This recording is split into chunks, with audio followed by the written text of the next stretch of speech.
श्रावण मासी हर्ष मानसी हिरवळ दाटे चोहीकडे, क्षणात येते सरसर शिरवे क्षणात फिरुनी ऊन पडे.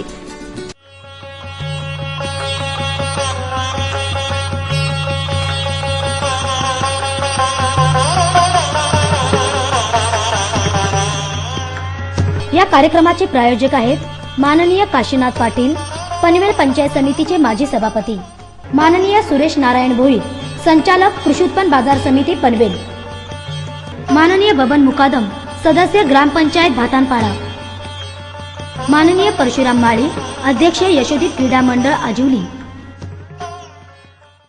श्रावण मासी हर्ष मानसी हिरवळ दाटे चोहीकडे, क्षणात येते सरसर शिरवे क्षणात फिरुनी ऊन पडे. लहानपणीची ही कविता आठवताच आणखीन एक गोष्ट आठवते आणि ती म्हणजे सोमवार. श्रावणी सोमवारी शाळेला अर्धा दिवस सुट्टी असते. ही सुट्टी कशाची तर श्रावणी सोमवारची. आणि एवढंच माहीत असायचं, श्रावणात सृष्टीचं सर्व रूपच पालटलेलं असतं. झाडांना हिरवीगार पालवी फुटलेली असते. ब्रह्मदेवाचं नवसृष्टी निर्मितीचं कार्य याच दिवसात सुरू झालेलं असतं. पावसाळा सुरू होताच साधारणतः आषाढी पौर्णिमेस चातुर्मासाची सुरुवात होते आणि कार्तिक पौर्णिमेस समाप्ती होते. चातुर्मास हा वैदिक धर्मानुसार अत्यंत महत्त्वाचा असा महिना आहे. परमार्थाला पोषक गोष्टींचा विधी आणि प्रपंचाला मारक गोष्टींचा निषेध हे चातुर्मासाचं वैशिष्ट्य. आणि त्यातलाच महत्त्वाचा महिना म्हणजे श्रावण. श्रावणी सोमवारचे महत्त्व म्हणजे रुद्राचा वार, म्हणजेच भगवान शंकराचा वार. या दिवशी म्हणजेच श्रावणी सोमवारी लोक उपवास करतात आणि हा उपवास सूर्यास्तानंतर 2 तासात सोडायचा असतो. त्यामुळे संध्याकाळी स्नान संध्या आटोपून देवाला नैवेद्य दाखवला जातो आणि त्यानंतर नैवेद्याचं प्राशन केलं जातं. शिवशंकराची आराधना श्रावणी सोमवारी केली जाते.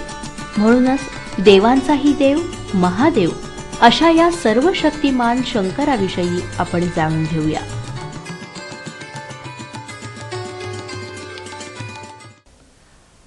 नमस्कार भक्तगणो. आपल्या हिंदू संस्कृतीमध्ये त्रिमूर्तीला अनन्यसाधारण असं महत्त्व आहे. आणि ही त्रिमूर्ती म्हणजेच ब्रह्मा, विष्णू आणि महेश. या सृष्टीचा निर्माता म्हणजे ब्रह्मा आणि या अखिल सृष्टीचा पालनकर्ता म्हणजे श्री महाविष्णू. आणि या पृथ्वी तलावर जे जे प्राणी मात्र निर्माण झाले, जे जे प्राणी मात्र जन्मले, त्यांचा लय करणारी, त्यांचा नाश करणारी देवता म्हणजे श्री शिवशंकर. कारण उत्पत्ती, स्थिती आणि लय हाच तर या सृष्टीचा नियम नाही का? ब्रह्मा आणि विष्णू यांच्या व्युत्पत्तीबद्दल धर्मग्रंथामध्ये संदर्भ आढळतात, पण श्री शिवशंकरांच्या व्युत्पत्तीबद्दल मात्र कोणताही संदर्भ धर्मग्रंथामध्ये आढळून येत नाही. कारण श्री शिवशंकर ही साक्षात स्वयंभू देवता आहे. श्री शिवशंकर ही आदिशक्ती आहे. थोडक्यात काय तर श्री शिवशंकरांमुळे जन्मच नाही. देव असो वा दानव, मानव अथवा कोणताही प्राणी श्री शिवशंकरांच्या लेखी सगळे सारखेच. या पृथ्वी तलावरील कोणत्याही प्राणी मात्रानं अंतःकरणापासून श्री शिवशंकरांचा धावा करावा, श्री शिवशंकरांना हाक मारावी आणि त्या प्राणी मात्राच्या मनामधील जी जी काही इच्छा आहे ते वरदान श्री शिवशंकरांनी तात्काळ त्याला प्रदान करावं, असा श्री शिवशंकरांचा स्थायी भाव, असा श्री शिवशंकरांचा स्वभाव. आणि म्हणूनच त्यांना आपण भोलेनाथ असं म्हणतो.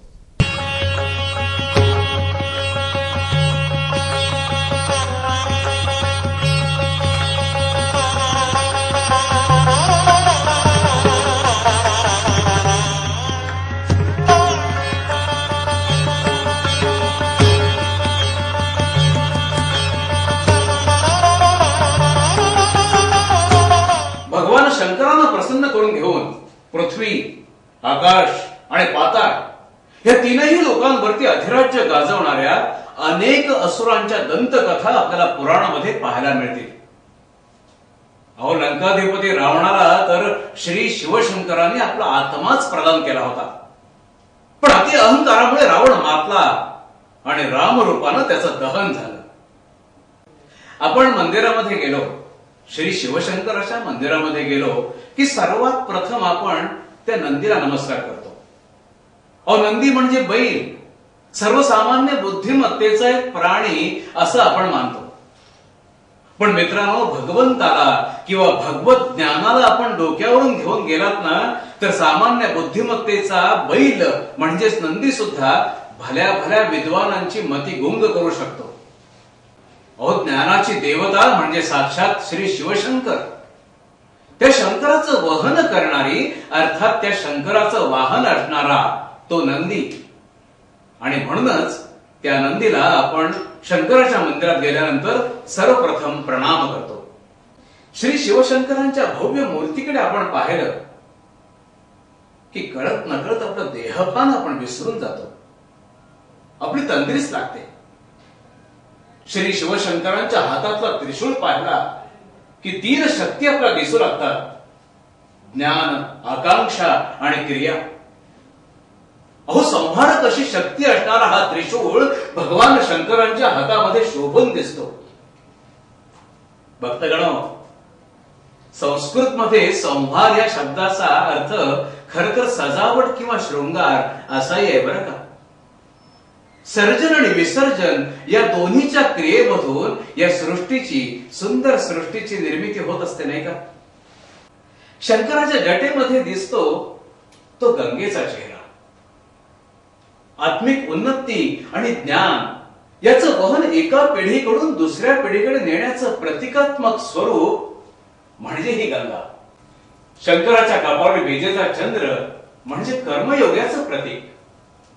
शंकर कालातीत आहे आणि काळ शंकराच्या ताब्यामध्ये आहे हेच हे चंद्रकोर दर्शवते.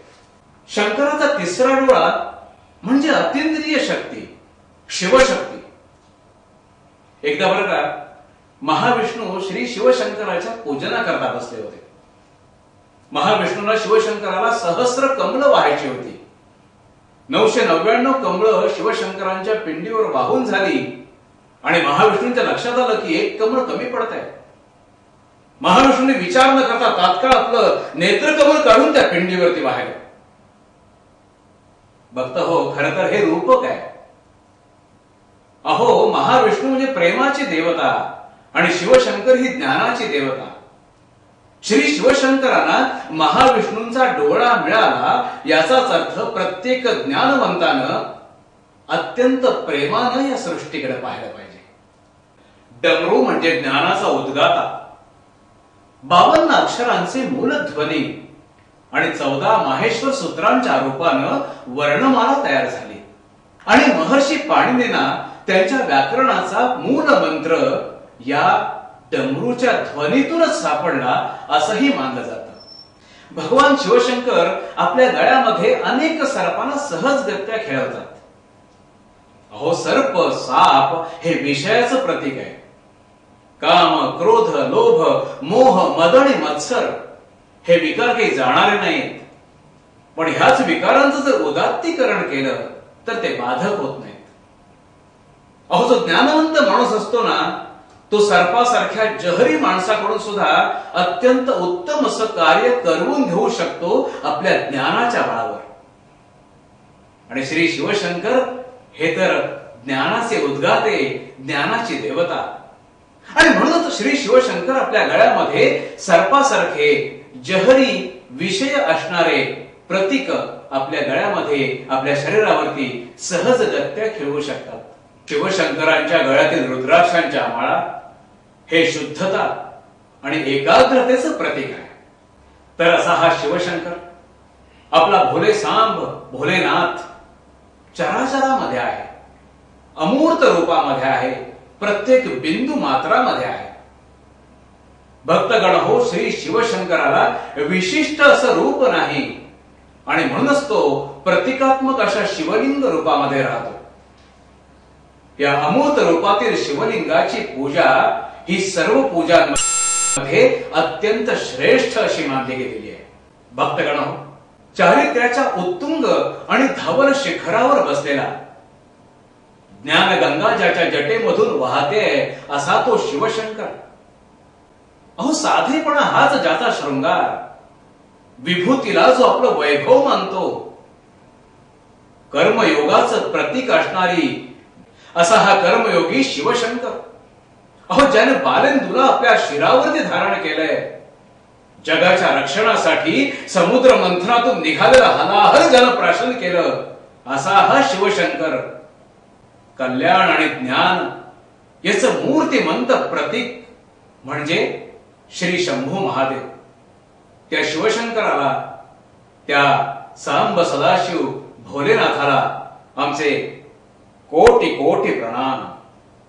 या कार्यक्रमाचे प्रायोजक आहेत माननीय काशीनाथ पाटील, पनवेल पंचायत समितीचे माजी सभापती, माननीय सुरेश नारायण भोईर, संचालक कृषी उत्पन्न बाजार समिती पनवेल, माननीय बबन मुकादम, सदस्य ग्रामपंचायत भातानपाडा, माननीय परशुराम माळी, अध्यक्ष यशोदीप क्रीडा मंडळ आजिवली. श्रावण मासी हर्ष मानसी हिरवळ दाटे चोहीकडे, क्षणात येते सरसर शिरवे, क्षणात फिरुनी ऊन पडे.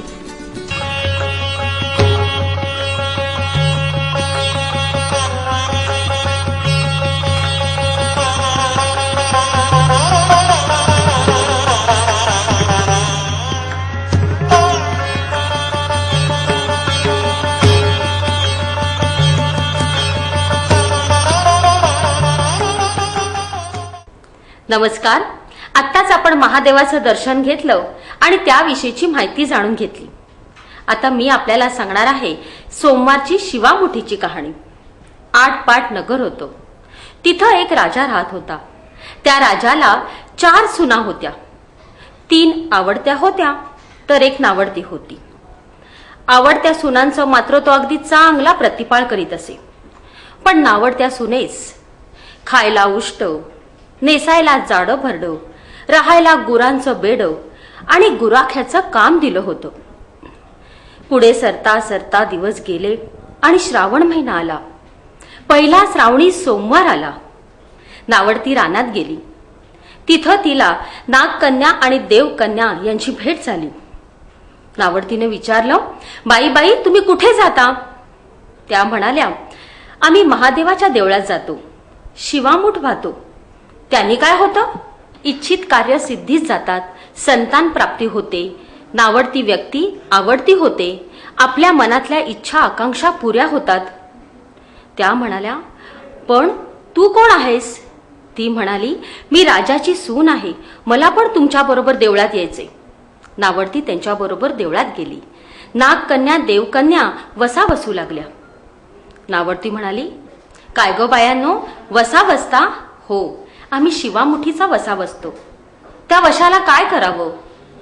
चिमूटभर तांदूळ घ्यावे, शिवराई सुपारी घ्यावी, गंधफूल घ्यावं, 2 बेलाची पानं घ्यावी, मनोभावे पूजा करावी, हाती तांदूळ घ्यावे आणि तोंडानं म्हणावं, शिवा शिवा महादेवा, माझी मूठ ईश्वर देवा, सासू सासऱ्या, नंदा जावा, दिरा भावा, भरतारा, नावडती आहे ती आवडती कर रे देवा, असं म्हणून तांदूळ व्हावेत.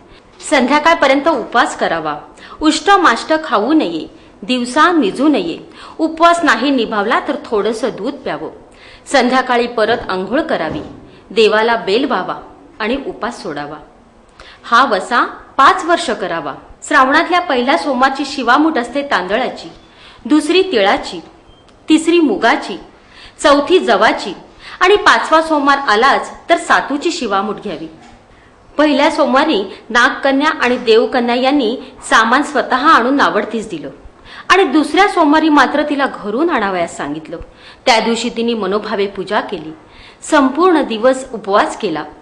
नंदा जावांनी जे उष्टमाष्ट पान दिलं ते तिने गाईस खावयास घातलं. शंकराची आराधना केली, मनोभावे पूजा केली. परत पुढचा सोमवार आला. नावडतींनी घरातून सर्व सामान मागून घेतलं. नागकन्येबरोबर अरण्यात जाऊन ती पूजा करू लागली.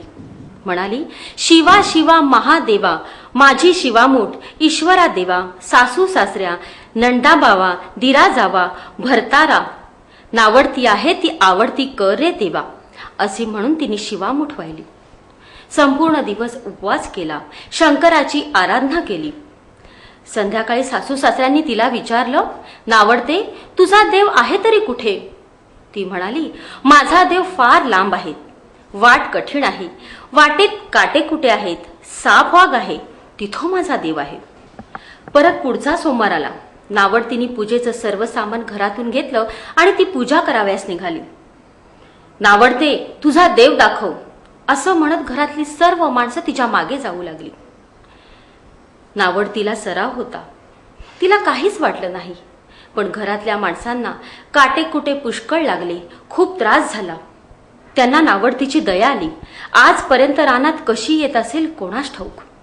नावडतीलाही घरातल्या माणसांची चिंता वाटू लागली. तिनं देवाची प्रार्थना केली. देवाला तिची करुणा आली. नागकन्या, देवकन्या यांसह वर्तमान देऊळ सुवर्णाचं झालं. रत्नजडितांचे खांब झाले. हंड्या झुंबर लागले. स्वयंभू महादेवाची पिंड झाली. नावडतीने पूजा केली. म्हणाली, शिवा शिवा महादेवा, माझी शिवामूठ ईश्वरा देवा, सासू सासऱ्या नंडा जावा दिरा भावा भरतारा, नावडती आहे ती आवडती करे देवा, असं म्हणून गंधफूल वाहिलं. मनोभावे शंकराची आराधना केली. सगळ्यांनाच देवाचं दर्शन घडलं. राजाला खूप आनंद झाला. नावडतीवर त्याचं प्रेम वाढलं. सर्व दागिने ल्यायला दिले. खुंटीवर पागोट ठेवून तळ पाहायला गेला.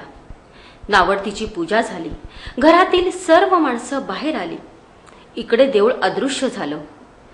राजा खुंटीवर ठेवलेलं पागोट घेण्यास परत देवळात आला. पाहतो तर काय, एक लहानसं देऊळ तिथे आहे. त्यात छोटीशी पिंड आहे. पिंडीवर केलेली पूजाही आहे आणि खुंटीवर टांगलेलं पागोट आहे. राजा म्हणाला, नावडते, हे असं कसं झालं? हे इथे काय आहे? माझा गरीबाचा हाच देव. ह्याच देवाची मी मनोभावे पूजा केली, म्हणून देवानं तुम्हाला ते दर्शन दिलं. आपल्या सुनेमुळे आपल्याला देवाचं दर्शन घडलं. घरातील सर्व माणसांना दर्शन घडलं. राजाने सुनेला पालखीत घालून आणलं. नावडती होती ती आवडती झाली. जसा तिला शंकर प्रसन्न झाला, तसा तुम्हा आम्हा सर्वांना हो. ही 60 उत्तराची कहाणी 5 उत्तरी सुफळ संपूर्ण. धन्यवाद.